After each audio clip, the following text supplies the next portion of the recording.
한국전자기술연구원 손원배입니다. 오늘은 캐티인 나누고 싶은 이야기라는 새로운 컨텐츠를 준비했는데요. 저희 캐티 직원들이 가지고 있는 다양한 생각들, 저희가 연구 개발을 하고 있는 기술과 사회의 관계, 삶의 가치, 행복 등 다양한 주제에 대해서 이야기 나눠보는 시간으로 꾸려볼까 합니다. 오늘은 그 첫 번째 시간으로 ICT 디바이스 패키징 연구센터 안광호 센터장님 모시고 이야기를 나눠보도록 하겠습니다. 네, 안녕하세요. 네, 안녕하세요. 예, 시작하기 앞서서 간단하게 자기소개 좀 부탁드릴게요. 네, 저는 현재 캐티의 ICT 디바이스 패키징 연구센터를 맡고 있습니다. 간단하게 제 이력을 말씀드리면 저는 2001년부터 6년까지 삼성전자에서 통신용 반도체 칩을 개발했고요. 캐티에 와서는 RFIC, MMIC라고 하는 통신용 반도체 위주로 연구를 하다가 지금 이제 확장을 해서 패키징 쪽 그리고 통신용 시스템까지 전반적으로 다루고 있고요. 지금 5G 그 다음에 앞으로 다가올 6G를 대비해서 좀 더 확장해서 인공위성이나 우주 쪽 반도체, 칩, 통신용 관련 부품을 연구하고 있습니다. 네, 예, 중요한 연구하고 계시네요. 네. 이번에 말씀은 저희가 뒷면에 이제 키워드가 나오게 되면은 그 키워드 중심으로 이제 말씀을 좀 들어보도록 할게요. 네. 예. 저희가 첫 번째 키워드는 지구별 여행자입니다. 저희 이제 센터장님 카카오톡 프로필에 적어 놓으신 글귀인데 어떤 의미가 있으실까요? 원래 여행을 좋아하기도 했는데요. 단순한 의미의 지구를 여행하고 싶다는 의미도 있지만 조금 다른 의미도 내포하고 있습니다. 그러니까 어느 순간부터 삶에 대한 화두가 좀 저는 일찍 찾아왔어요. 30대 초반부터 삶이란 뭘까? 그리고 나는 누구인가? 그런 화두를 늘 안고 살았는데요. 그러다가 어떤 깨달음이라고 하긴 좀 거창하고요. 어떤 생각이 미치게 됐고, 이 지구에서의 삶을 하나의 그 배움의 과정, 으로 바라보게 됐고요. 이제 그러면서 저희가 이 지구별, 그러니까 이 지구에서의 어떤 삶이, 전부가 아니다라는 어떤 자각에 이르게 되었습니다. 이제 그런 시각으로 바라보다 보니까 지구를 하나의 이제 여행, 그러니까 이제 여행이라는 거는 결국 돌아갈 곳이 있다는 의미잖아요.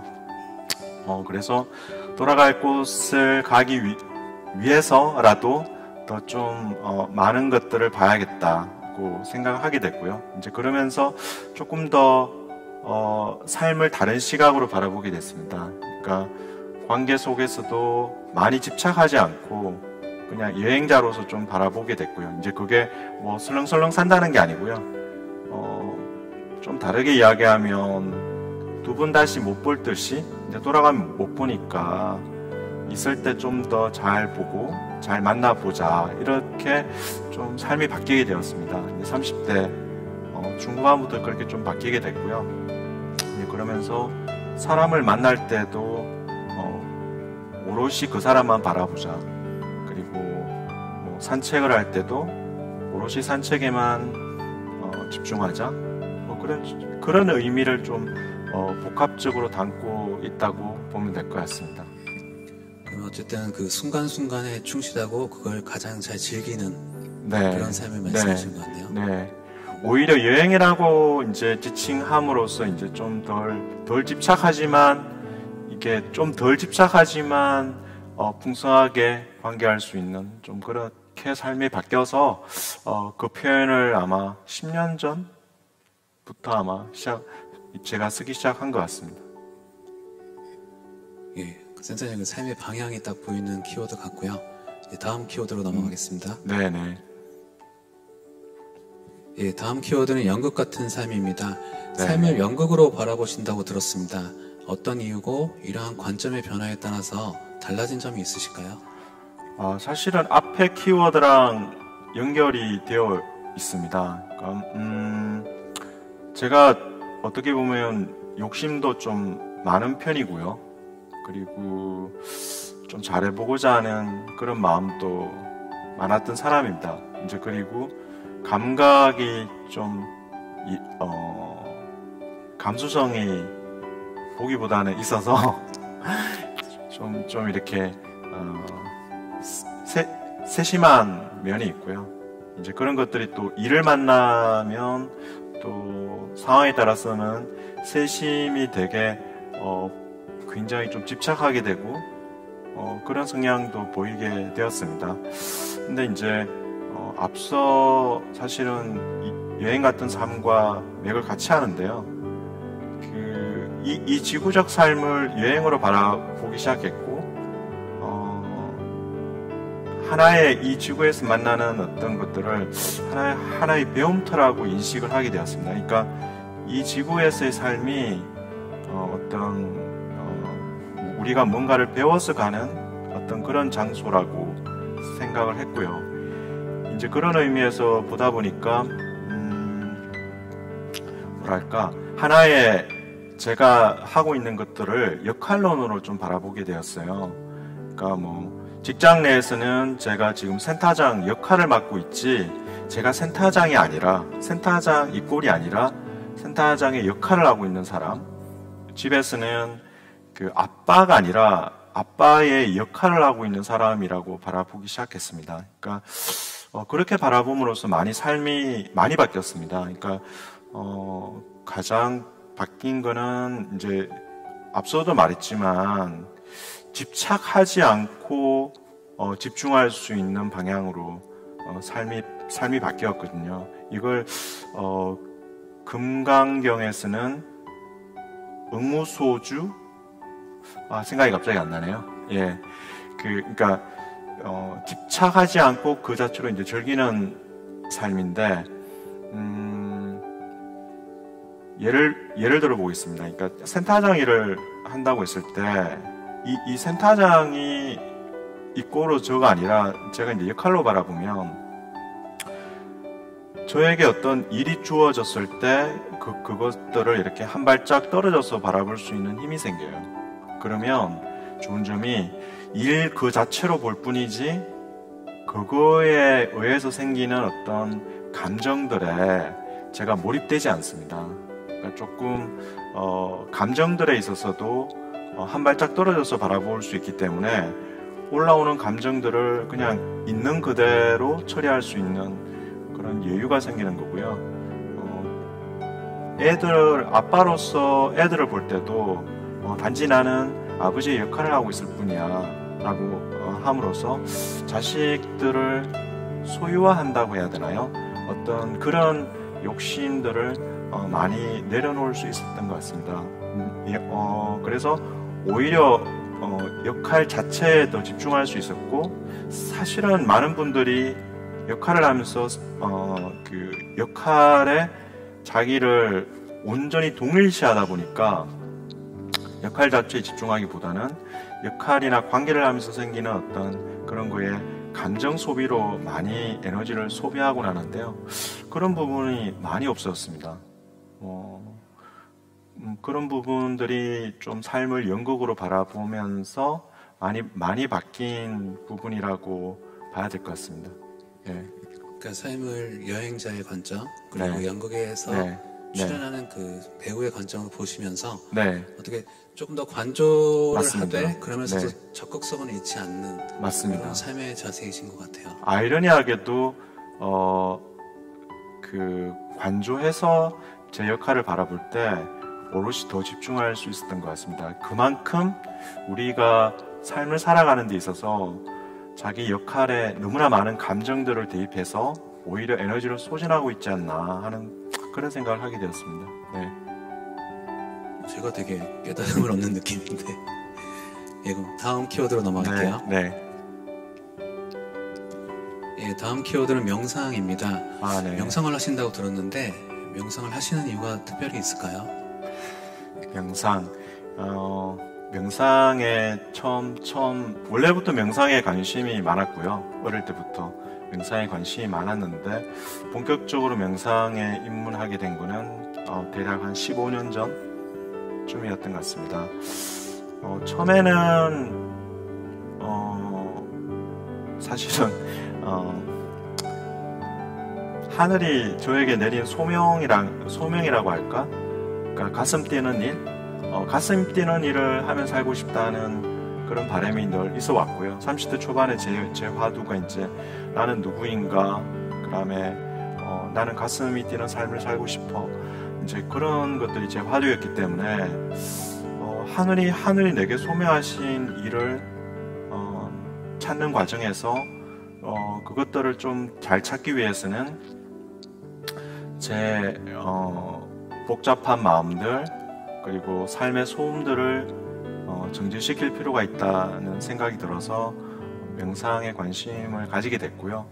명상 스승님들을 찾아다니어서 집중 수련도 많이 다니고 있습니다. 그러니까 윗바사나라고 하는 그 호흡 알아차림부터 시작해서 그 다음에 그 화두를 뜨는 참선 같은 것들도 알아보기 시작했고요. 이제 그렇게 명상에 서서히 관심을 가지게 되었는데 처음 의도는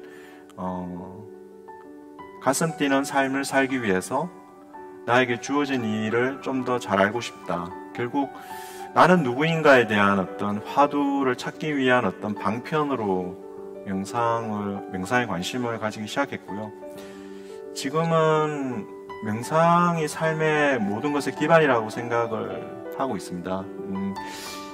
이 지구별 삶이 전부가 아니라 결국 돌아가야 될 곳이 저는 있다고 보고 있고요.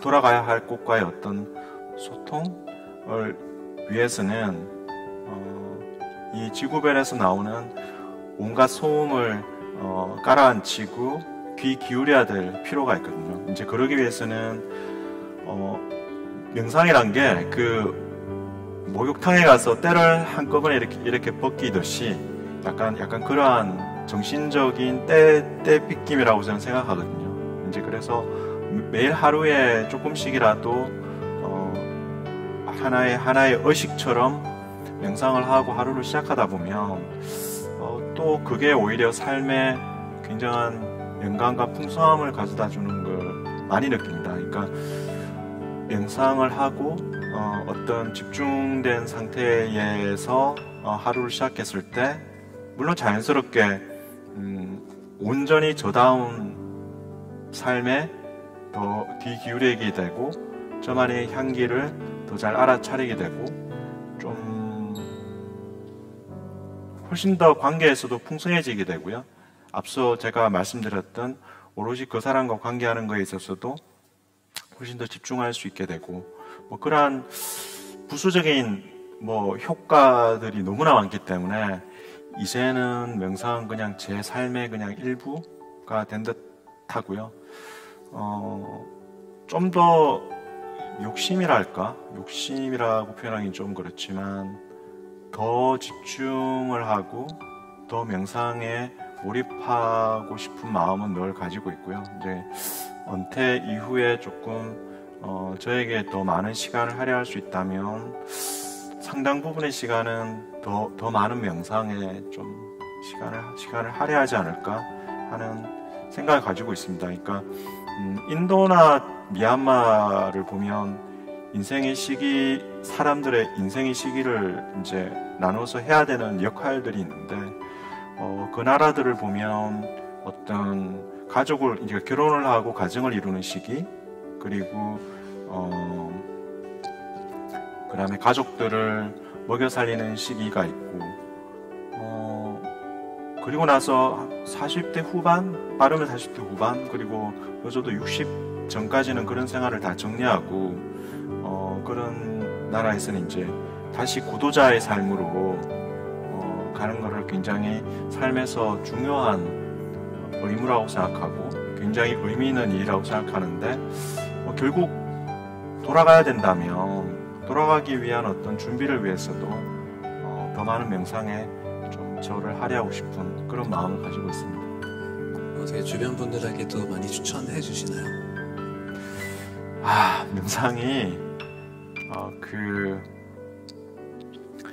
명상이 사실은 굉장히 단순하잖아요. 그러니까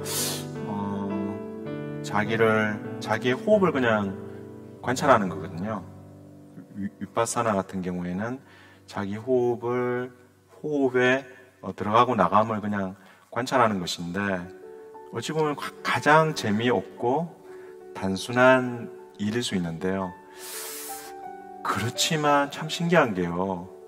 세상의 진리는 가장 단순함 속에 숨겨 놓은 것 같아요. 그러니까 그 단순함 속에 다른 그 무엇도 제공할 수 없는 어떤 희열이나 어떤 그 환희심 또는 어떤 집중하는 청정함을 숨겨 놓았는데 문제는 이제 소개를 많이 하는데 스스로 이제 그런 생활을 하기에 많은 분들이 좀 실천하기는 힘들어 하신 것 같아요. 근데 이제 한 번이라도 그런 세계를 맛본 분들은 알아서 많이 하시는 것 같고요. 이제 그래서 자발적으로 명상에 관심이 있어서 찾아오시는 분들은 제가 만났던 분들 중에 좀 훌륭한 스승님들을, 명상 선생님들을 좀 소개해 주기도 하긴 하는데요.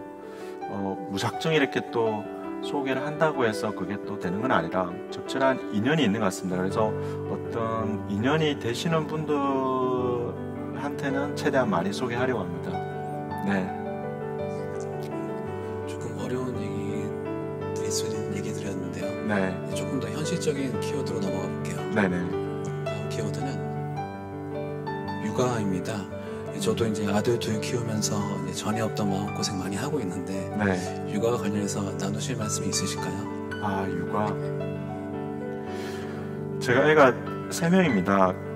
첫째가 22살이고, 둘째가 20살, 그리고 셋째는 10살, 첫째랑 10살 차이 나는 12살인데요. 저희가 조금 색다른 육아 방식을 취하고 있습니다.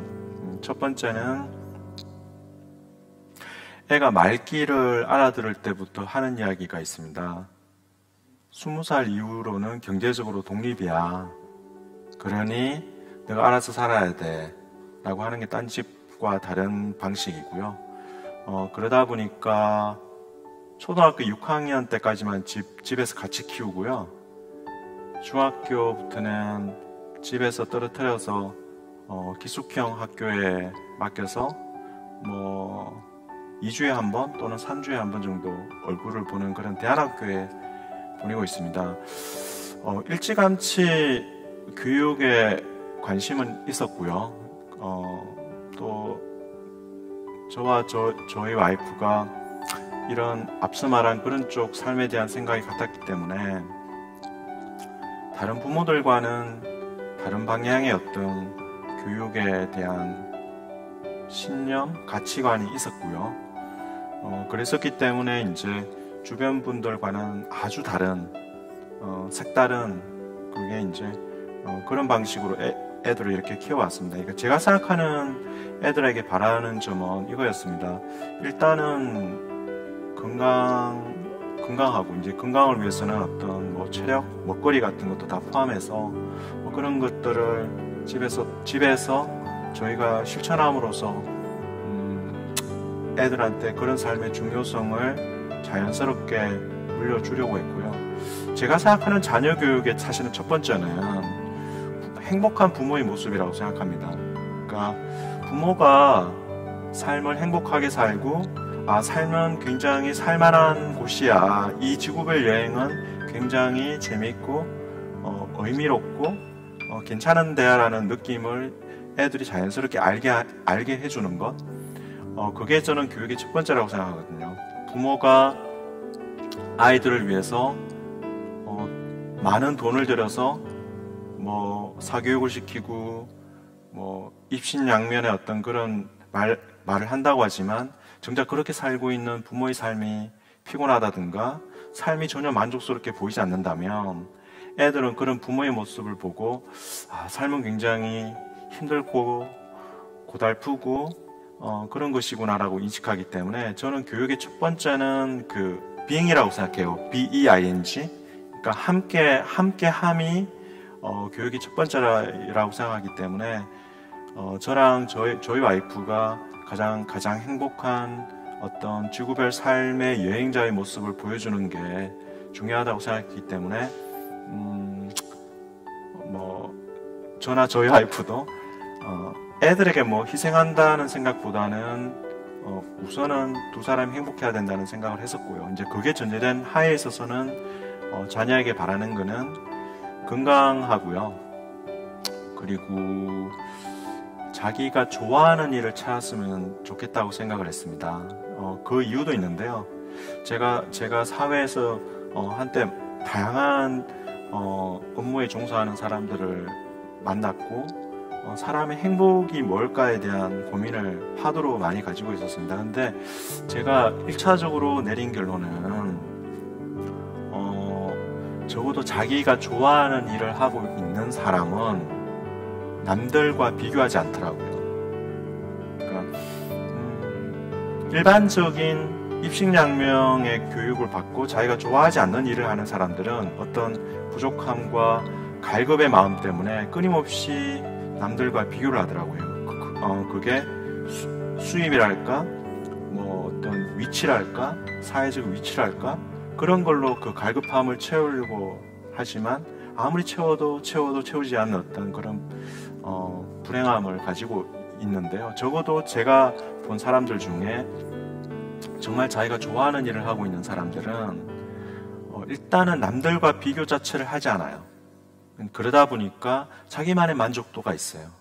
그리고 적어도 자기 내면에서 가장 그래도 자기가 좋아하고 잘하는 일을 하고 있기 때문에 끊임없이 공부하고 연구를 하더라고요. 그러니까 평생 시간이 가면서 점점 전문가가 되어가는 걸 발견했고요. 뭐 많이 벌지는 못하더라도 그렇게 살았을 때 뭐 그래도 최소 3,400 정도의 월급은 받으면서 살더라고요. 뭐 그러면 되지 않을까? 이런 생각을 했어요. 이제 그래서 대안학교를 보내고 한 것도요. 실은 정말로 우리 애들이 좋아하고 잘하는 거를 찾아주는, 적어도 그걸 대안학교 기간 6년 동안 물어봐주는 선생님들이 계속 물어봐주는, 너 뭐에 관심 있니? 어떤 거에 걸려? 뭐 하면 좋을까? 이런 이야기들을 함께 고민하고 나누는 학교를 보내야 된다고 생각했기 때문에 대안학교를 보냈고요. 이제 첫째, 둘째가 다닌 학교랑 지금 셋째, 막내가 다니고 있는 학교가 조금 다른데요. 달랐는데 첫째, 둘째 학교에서는 이제 성인식이란 거를 예전 조선시대 기준으로 만 16세가 되면 성인식을 해요. 근데 성인식을 그냥 해주는 게 아니라 어떤 일정한 의식을 통과해야만 성인의 당당한 성인으로서의 어떤 그 식을 거행할 수 있는데, 예를 들어서 뭐 이런 걸 찾는 거예요. 자기가 좋아하고 잘하는 거를 고민해서 자기가 하고 싶은 직업군을 이렇게 한번 고민해 보는 거예요. 고민을 하고 그와 관련돼서 현재 사회에서 활동하고 있는 전문가 3사람을 만나서 실제 그 일이 어떻고 정말 실제로 이분들과 이야기를 나눴을 때도 자기가 끌리는지 뭐 그런 것도 체크를 하고요. 예전에 그 인디언들이 그렇게 했다고 하는데 홀로 24시간을 텐트 하나만 주고 간단하게 먹을 것만 주고 남자든 여자든 산속으로 던져놔요. 그래서 산속에서 24시간 동안 자기 삶에 대해서 고민을 하고, 물론 이제 그 전에 이런 멘토들을 만나는 것뿐만 아니라 뭐 또 과학적인 자기 적성 테스트도 다 2년에 걸쳐서 받게 하고요. 그렇게 해서 24시간 정도 자기 오롯이 잠을 자지 않고 자기 인생에 대해서 고민해서 자기는 이러이러한 삶을 살 것이라는 어떤 것들을 이렇게 자기에 대한 에세이를 적고, 그걸 가지고 이제 교장 선생님하고 면담을 해서 얘가 진정으로 성인이 될 준비가 되었다고 할 때 그 성인식을 거행해 주는 그런 프로그램들이 있습니다. 이제 그런 것들 첫째들이 굉장히 저는 좋았기 때문에 첫째, 둘째를 그런 대안학교에 보냈고요. 셋째도 학교는 다르지만 사실은 비슷합니다. 그러니까 셋째가 다니는 학교는 선생님들이 아무런 터치를 하지 않아요. 단지 그냥 물을 뿐이에요. 뭘 좋아하니? 뭘 하고 싶어? 그러면 처음에 한 2달, 석 달간 놀다가 얘가 지쳐요. 그냥 애들이 지칠 때까지 놔두는 거예요. 그러면 이렇게 살아서는 안 되겠다, 자발적으로. 그러면서 자기들이 어떤 데 관심을 가지기 시작해요. 그 지점에서 애들에게 흥미를 불어 넣어줘서 애들이 스스로 자기의 삶에 대한 고민들을 이제 가지면서 스스로 공부하게 하는 약간 그런 시스템인데요. 그런 학교들을 지금 보내면서 우리 대한민국 교육이 너무 기다려주지 않는구나. 애들에게 질문할 시간을 주지 않는구나. 부모가 정해준 답, 사회가 정해준 답. 그런데 그 답 또한 부모도 확신할 수 없고 사회도 책임져 주지 못하는 그러한 답을 애들에게 주입을 하고 결국은 애들이 대학교만 들어가면 그냥 그걸로 그냥 끝인 것처럼 손을 놓아버리는구나. 그 과정까지 얼마나 많은 돈을 사교육이라는 명분 안에 투자하고 있는가. 굉장한 국가적 낭비 같아요. 그래서 그런 부분 때문에 저희는 대안학교를 보내게 됐고요. 그게 다른 부모들이랑 많이 다른 부분이고요. 두 번째는 자녀 때문에 고민이 많다고 하셨는데 저는 누군가 저에게 이 지구별에 와서 결혼을 해야 됩니까? 라고 물으면 결혼을 하면 좋습니다 라고 이야기를 하고 싶어요. 그 이유가 어차피 저는 이 지구에 배우러 왔거든요. 그 배움이라는 거는 배움을 통해서 제의식의 성장, 사랑을 배우기 위해서 왔는데 그 배울 수 있는 가장 좋은 게 가족인 것 같아요. 그러니까 연인은 서로 사랑하다가 마음에 들지 않으면 헤어질 수 있어요. 가족, 특히나 부모와 자식과는 천륜이라고 해서 절대 헤어질 수 없습니다. 그러니까 키우다 보면 부모들이 많이 힘듭니다. 그러니까 내 자식이 내 뜻대로 되지 않고 나의 바운더리에서 벗어나는 행동들을 하기 시작하고 어떻게 저런 행동을 할까? 어떻게 저런 애가 내하고 이 와이프와 사이에서 태어났을까? 도저히 이해할 수 없는 많은 일들이 생깁니다. 그러면서 욱하는 마음에 정말 호적을 파라고 할 만큼의 어떤 그런 순간도 있고요. 제 인생에서 자식과 저하고 나와서는 안 될 그림이 나올 때도 있습니다. 그런데 결국은 그런 과정들에서 결국 자식 이기는 부모가 없다고 하잖아요. 왜? 이 사람은 헤어질 수 없는 저와 이 지구별 삶을 끝까지 같이 가야 될 관계이기 때문에 그 과정에서 저는 많이 내려놓음을 배웠습니다.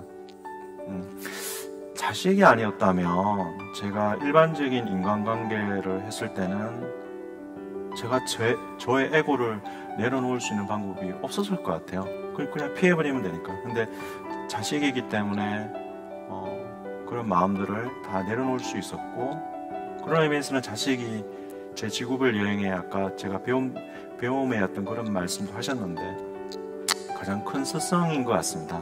제 자식이. 그리고 최근에 또 하나 어떤 화두를 하나 받았는데요. 자식을 바라보는 마음. 그러니까 어떤 선생님이 저에게 이렇게 이야기하더라고요. 자식을 있는 그대로 봐줘라. 이 말 속에는 자식이 그 길로 가서 인생이 망조가 될 것을 알고 있고 또 그렇게 느껴지더라도 온전히 그대로 봐줘라. 그 봐주는 힘이 자식을 변화시킬 거라고 했는데 좀 처음에는 도저히 이해가 되지 않았어요. 저렇게 그냥 놔두면 정말 애가 어긋날 것 같고 인생이 망조가 될 것 같은데 어떻게 저렇게 봐줄 수 있을까 불안한 마음이 들었는데요. 지금은 많이 내려놓고 있는 그대로 애를 바라봐주기 시작을 했어요. 하니까 아이가 알아요. 바라봐주는 것. 그러니까 온전히 마음을 내려놓고 순수한 응원의 마음으로 그 아이를 바라봐주는 거가 굉장히 자식들에게 말없이 큰 위안이 된다는 걸 알기 시작해서 그런 마음으로 이제 애들을 바라보기 시작했고 그 과정에서 또 많이 배웠습니다. 그래서 지금 우리 손책임께서도 많이 힘든 과정이겠지만 한번 그런 마음으로 좀 애들을 바라보면서 접근했으면 하면 어떨까 하는 생각을 하게 됩니다. 사실 물어보면 사실 자식들한테 바라는 게 가장 일반적인 내용들일 것 같아요. 근데 이제 순간순간 알게 모르게 저희가 자식을 제 소유라고 생각을 하게 되는 지점이 있거든요. 그리고 알게 모르게 우리가 살아온 삶이 옳다고 하는 생각을 하게 되는 거예요. 그러니까 자식에 대한 과도한 소유욕과 그리고 우리가 살고 있는 방식이 옳다는 생각이 결합되었을 때 불안감이 올라오고 안절부절 못하게 되고 기다려줄 수 없는 상황에 미치게 되는데요. 결국은 애들 스스로도 자기들이 그것을 깨달을 때가 있고 배워야 될 시기가 있고요. 저희가 아니더라도 사회가 다양한 방법으로 그 애들을 가르치는 것 같아요. 그러니까 물론 안타깝죠. 부모가 봤을 때 저렇게 가면 분명히 큰 시련을 애들이 당할 거고 실제 시련을 당하기도 합니다. 그걸 바라보는 마음이 안타깝긴 하지만 결국 그 애들은 그 시련을 통해서 배울 수밖에 없는 존재인 것 같아요. 그러면서 지금 이제 바뀐 거는 기다려주는 법을 많이 배우게 된 것 같아요. 그러니까 조바심 내서 제가 먼저 나서지 않고 기다려주는 법, 뭐 그런 것들이 자녀들을 통해서 정말 너무나 많이 배우고 있기 때문에 그런 의미에서는 결혼을 하시고 자녀를 놓으면 좋겠다. 그러니까 뭐 저 같은 경우는 인생을 하나의 어떤 배움터로 생각하기 때문에 가장 많이 배우고 있는 것 같습니다. 예, 저한테도 되게 자극도 되고 도움도 되는 말씀이셨습니다. 예, 맞아요. 기다려주는 게 필요할 거고 사회에서 살아갈 거기 때문에 사회에서 직접 교훈을 받는 게 어떻게 보면 좀 더 현실적이고 가장 맞는 가르침일 수 있는데 그래도 부모가 되어 보면은 맞아요. 자꾸 이제 개입하게 되는 이런 것들이 좀 알면서도 문제는 것 같아요. 알겠습니다. 저희 다음 키워드로 넘어가 볼게요. 자, 다음 키워드는 직장입니다. 가장 현실적인 주제이기도 한데 캐티는 어떤 직장인가요? 제가 삼성에 있을 때 있다가 2006년도에 캐티로 옮겼는데요. 솔직히 이런 말씀드리긴 뭐하지만 2005년까지 캐티라는 직장이 지구상에 한국에 존재한다는 것 자체를 몰랐습니다. 모르고 있다가 이제 어느 분의 소개를 받았는데 삼성에서 제가 힘들었던 이유는 삼성이 지금 모르겠습니다. 지금 모르겠는데 이제 제가 다니고 있을 때 삼성이라는 조직은 굉장히 색깔이 조직의 색깔이 너무나 강해서 개인의 개성들을 다 조직의 색깔로 덮어버리는 그런 느낌이었습니다. 앞서 말씀드린 바와 같이 저는 타고난 색깔대로 살고 타고난 그 사람의 향기와 그 사람의 색깔이 존중되기를 바라는 그런 생각이 아주 강한 사람입니다. 그러니까 그것들이 한데 어우러져서 조화를 이루는 삶을 저는 굉장히 좋아하는데요. 그래서 들꽃을 보면 자연이 키운 들꽃을 보면 전체적으로 조화도 있지만 하나하나 따져서 보면 하나하나의 꽃들이 같은 색깔과 같은 향기를 가진 같은 향기와 색깔을 가진 꽃이 딱 하나밖에 없습니다. 그러한 것들이 존중받기를 원했던 찰나에 이제 그런 것들이 너무 없는 조직이 저를 갑갑하게 했습니다. 그러던 찰나에 누가 이제 캐티라는 곳을 소개를 했고, 제가 그때 그분한테 캐티의 안 좋은 점을 다 적어 달라고 했어요. 그러니까 이제 그분이 돌아가서 이제 막 조사를 해서 캐티의 안 좋은 점을 15개를 가지고 왔더라고요. 이렇게. 제가 한 가지만 물었어요. 그러면 이거 다 좋은데 제가 만약에 국가 프로젝트를 수주하고 열심히 수행할 능력이 있다고만 하면 그런 역할을 제대로 충실히 수행한다면 제가 이 조직에서 주도적으로 살 수 있습니까? 라고 물었어요. 그랬더니 그거는 보장이 된다고 하더라고요. 그 이야기 딱 듣고 저는 미련 없이 그냥 캐티로 옮겼습니다. 뭔가 하면요, 캐티는 그 연어 정부 출연령과 다르게 이제 PBS라고 하는 프로젝트 베이스로 움직이는 그런 조직입니다. 그러니까 개개의 과제 책임자가 기획을 하고 주도적으로 기획을 하고 그걸로 이제 국가 프로젝트를 따서 그렇게 들어오는 수입으로 조직이 유지가 되는데요. 저는 오히려 그런 방식이 굉장히 마음에 들었습니다. 그 이유는 제가 하고 싶은 주제를 제가 선정할 수 있고, 제가 하고 싶은 일에 있어서 제가 하고 싶은 사람들을 꾸릴 수 있고, 그리고 그에서 성과가 났을 때 하고 싶은 사람들, 그러니까 함께 했던 사람들과 성과를 쉐어링할 수 있다는 것들, 그리고 적어도 제가 어떤 제 역할을 충분히 하고 있다고 했을 때 쓸데없는 어떤 그런 저에 대한 어떤 제약이나 그런 것들이 조직으로부터 가해지지 않는 어떤 그런 자유로움이 있다는 거, 그게 너무나 마음에 들었습니다. 그래서 이 자리에서 캐티에 관심이 있는 분들 또는 연구소에 관심이 있는 분들이 있을 건데요.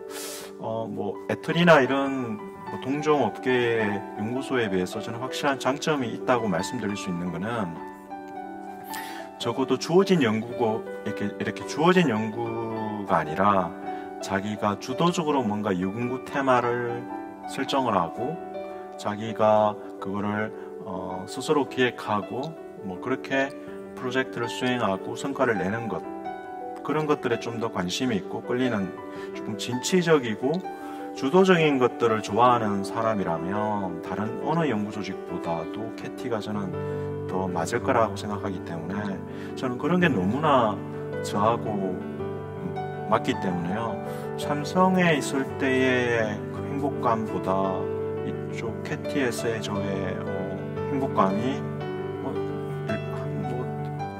채소를 잡아도 5배 이상 크고요.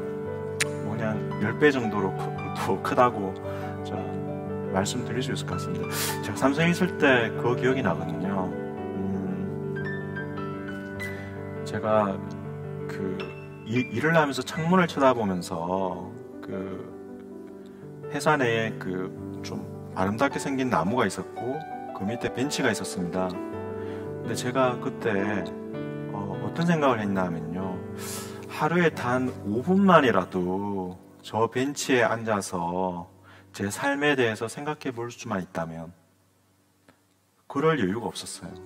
삼성에 있을 때. 그러니까 제 기억으로 항상 10가지 정도의 일이 쌓여 있었어요. 그러면 그 속도에 맞춰서 10가지 정도의 일을 처리를 하면 항상 10가지 일을 처리하고 10가지 일이 쌓이는 구조가 반복되기 때문에 조금이라도 방심을 하면 그 10가지 일이 20가지, 30가지로 늘어나기 때문에 이제 그렇게 돌아가는 삶이었거든요. 그래서 삶에 대한 고민들을 할 시간 자체가 없었어요.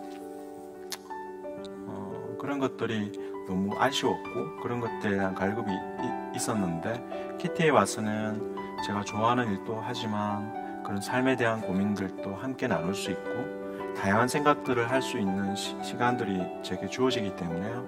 저는 그렇게 진취적이고 독자적이며 굉장히 열정적인 나는 기질을 가지고 있다.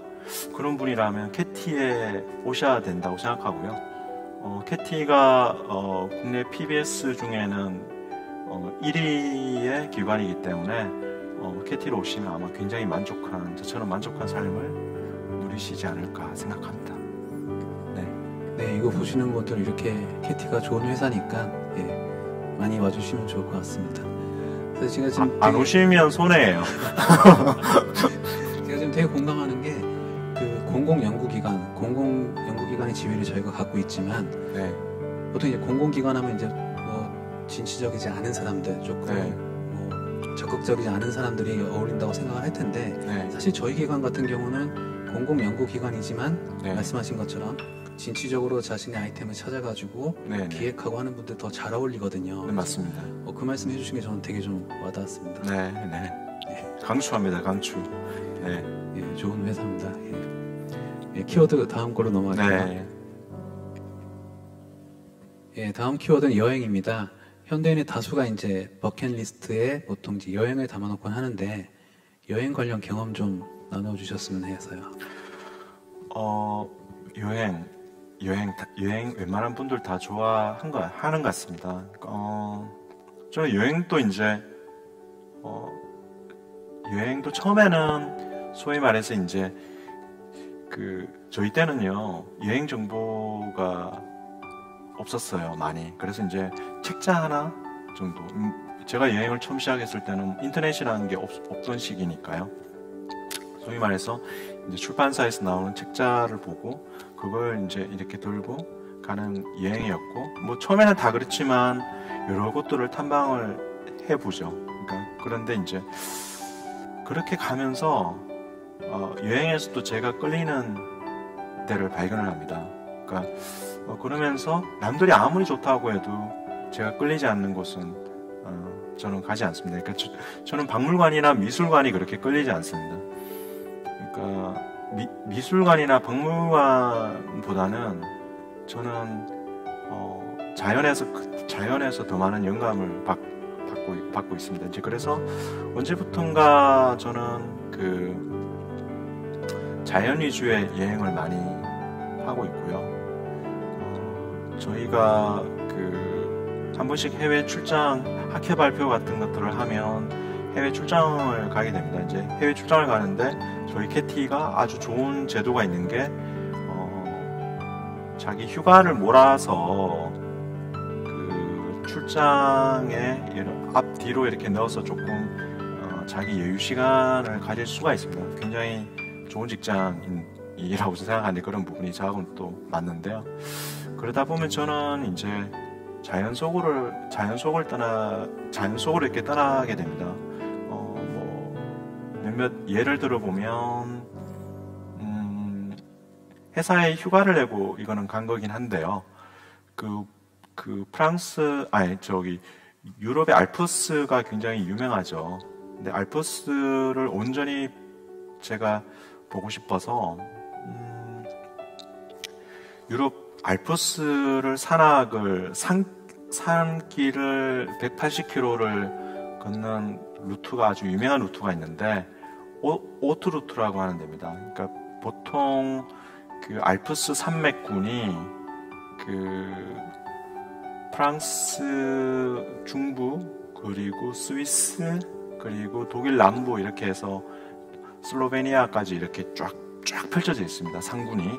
그런데 이제 오트루트가 프랑스 몽블랑이 이제 알프스 산군 중에 제일 높은 산이고, 이제 몽블랑에서 시작해서 스위스 체르마트에 있는 그 산까지 180km를 걸어가는 코스인데요.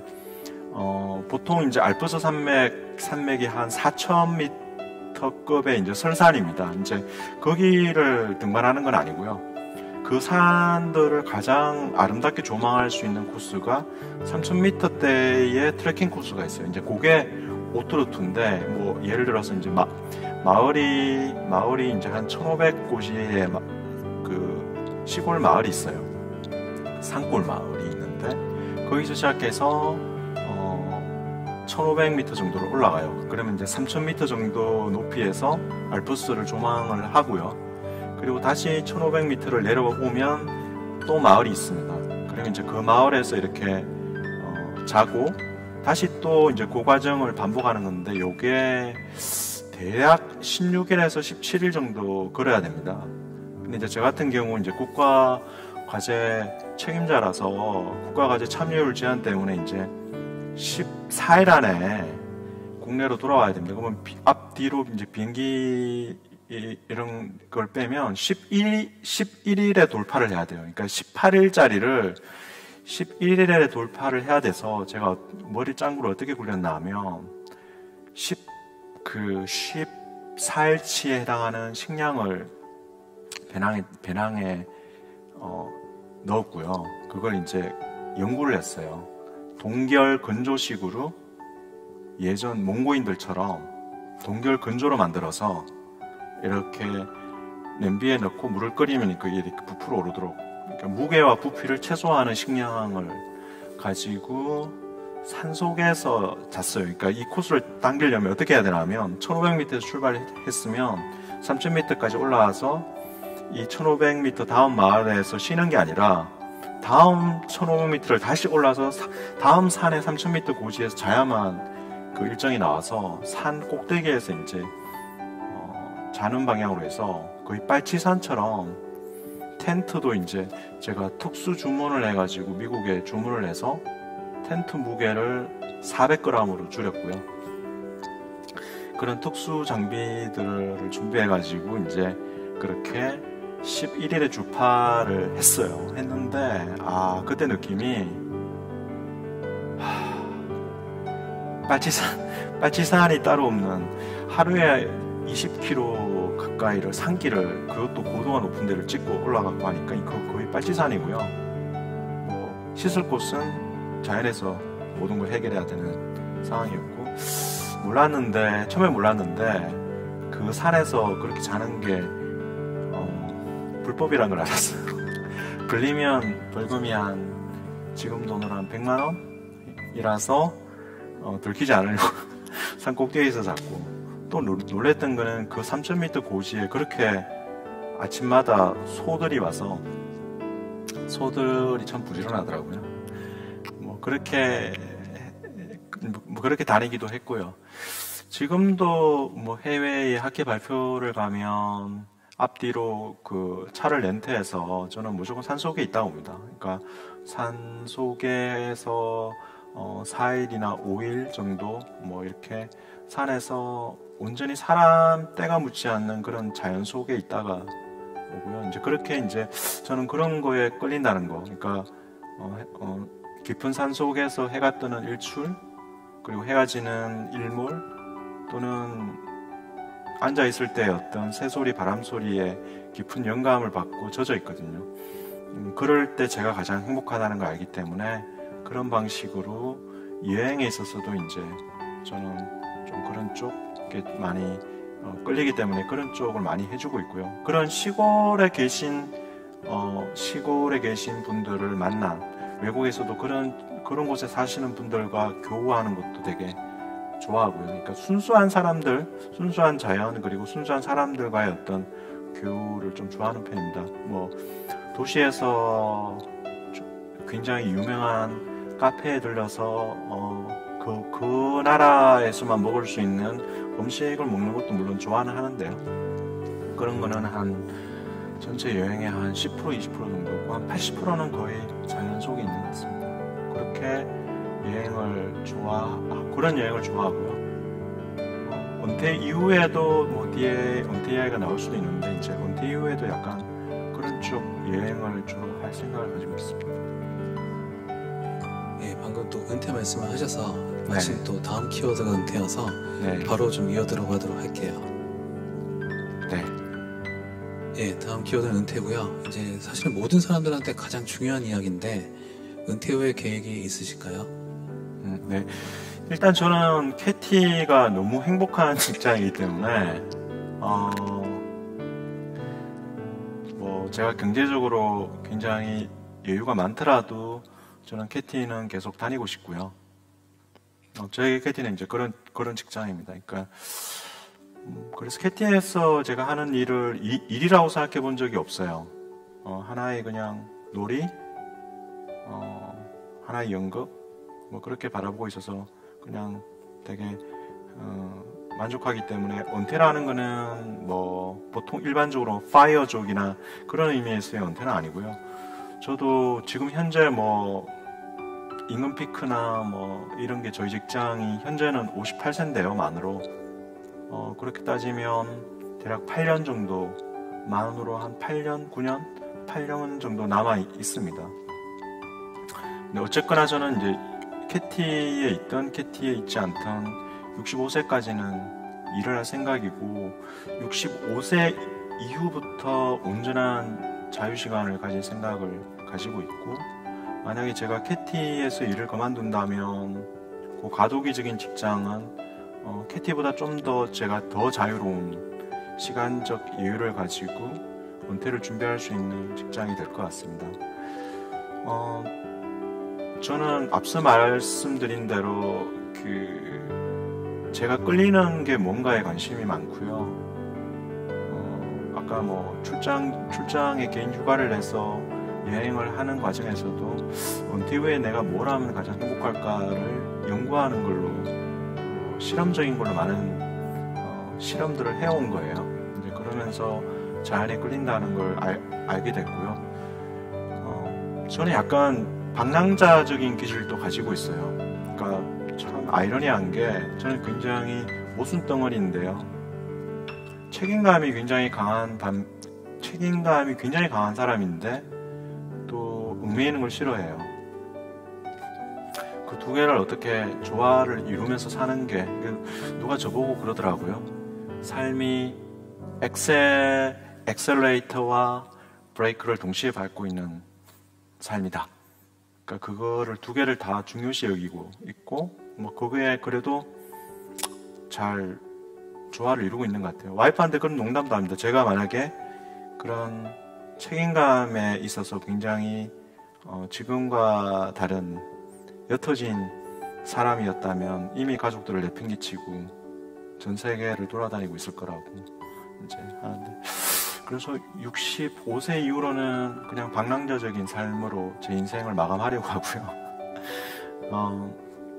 전 세계를 돌아다닐 생각입니다. 약간 유목민적인 기질도 있고요. 이제 그 중심은 자연과 순수한 사랑과 사색과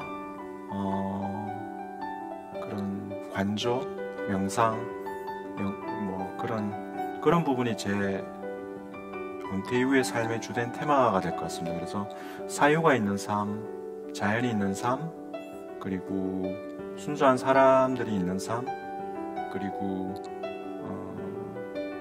영적인 부분에 감흥을 받을 수 있는 삶. 이제 그거에, 그러면서도 굉장히 좀 도전적인 걸 좋아하는 성격이라서, 저는 오지 탐험, 오지 위주의 이제 전 세계, 그걸 오버랜딩이라고 하는데요. 예전부터 1차적으로 그 실크로드에 대한 관심이 많이 있었어요. 그러니까 실크로드 코스가 크게 세 가지인데, 현재 중국 쪽 가는 길은 막혀 있고요. 일반 해외 여행자들이. 중국 위쪽에 굉장히 험난한 코스. 예전에 이제 실크로드는 그야말로 생사를 다 내놓고 가야 되는 그런 길이었는데, 그 코스는 예를 들어서 파미르 고원이라고 지구에서 가장 높은 그 파미르 고원을 통과해야 되는. 그래서 이제 그러니까 러시아 1차적으로는 러시아를 출발해서 제 차로 그 차 안에서 숙식을 해결하면서 그 러시아를 지나서 몽고의 그 험난한 길 없는 길을 지나서 중앙아시아 뭐 키르기스탄의 험난한 산들을 넘고 그 다음에 카자흐스탄, 그 다음에 그 파미르 고원들을 넘어서 유럽으로 가서 그 한 바퀴 돌고 오는 거가 1차적으로 생각하고 있고요. 그러면 한 2년 반 정도 걸리더라고요.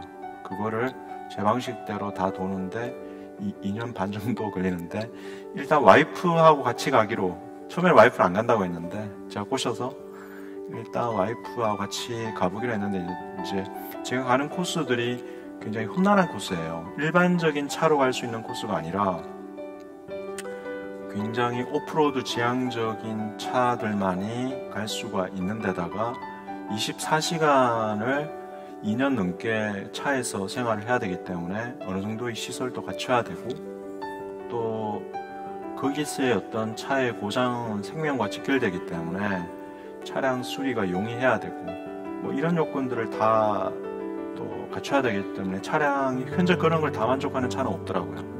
네, 근데 이제 어쨌든 제 큰 여정으로는 1차적으로는 그렇게 유라시아 대륙 횡단이 있고요.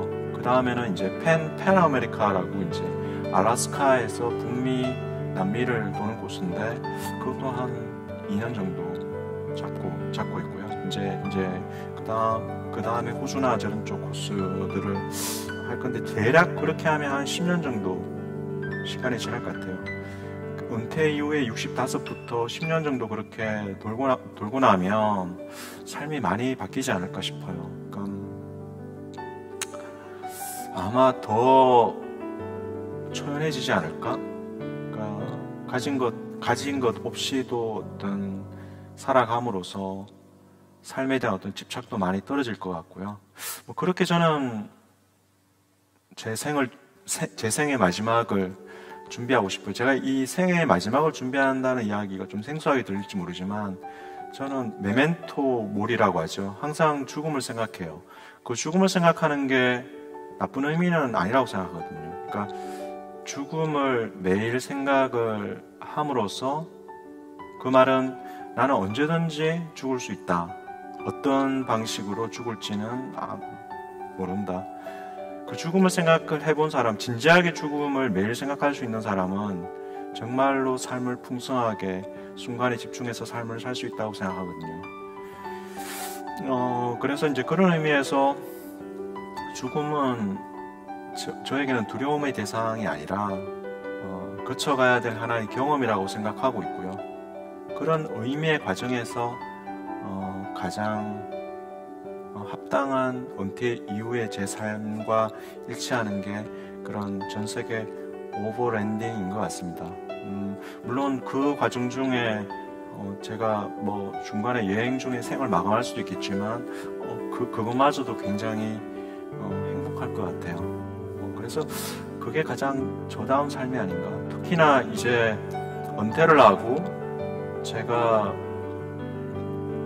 적어도 가족에 대한 의무감, 책임감은 다 있기 때문에 온전히 저에게만 더 집중을 한다고 했을 때는 그게 가장 저다운 지구별 삶인 것 같고요.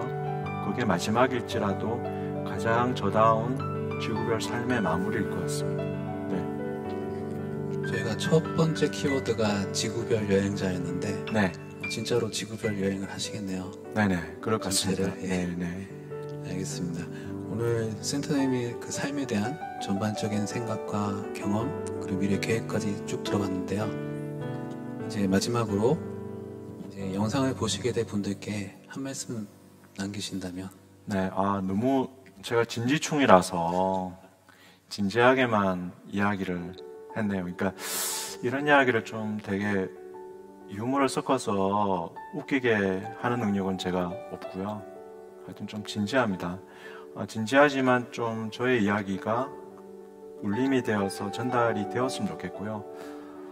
결국 그 앞에 여러 주제를 관통하는 키워드는 나다운 삶을 살았으면 좋겠습니다. 이 영상을 보는 분들이 자기 색깔대로 살았으면 좋겠어요. 그러니까 결국 제가 캐티를 결정한 거, 그리고 제 은퇴 후의 삶, 그리고 지금 제가 그런 자녀들에게 그런 교육을 시키는 것도 바라는 거는 남들 눈치 보지 말고 세상이 정해준 길, 그런 거에 너무 함몰되지 말고 자기 삶을 살아라는 말인 것 같아요.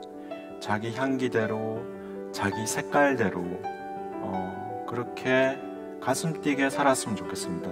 제가 매일 명상을 끝내고 하는 기도 중에 가장 먼저 나오는 게 오늘 또 신바람 나는 삶을 살게 해달라고 하거든요. 저는 제 색깔대로, 제 향기대로 매일 신바람 나는 삶을 살고 싶고요. 그러기 위해서 저는 많은 고민을 해왔고 30대 초에 그 말씀은 제 30대 초의 삶이 그러지 않았다는 거겠죠. 그 과정에서 이제 이런 길로 왔고요. 그래서 굉장히 삶이 풍성해졌어요. 뭘 더 가진 건 없어요. 뭐 경제적으로 제가 여유로워진 것가 있는 건 아니고요. 그렇지만 어느 누구보다도 더 삶을 풍성하게 만나고 있는 것 같습니다. 그래서 자기 색깔대로 살아라는 게 마지막으로 제가 드리고 싶은 말씀 같습니다. 네, 오늘 좋은 이야기 공유해 주셔서 감사합니다. 감사합니다. 네, 고맙습니다.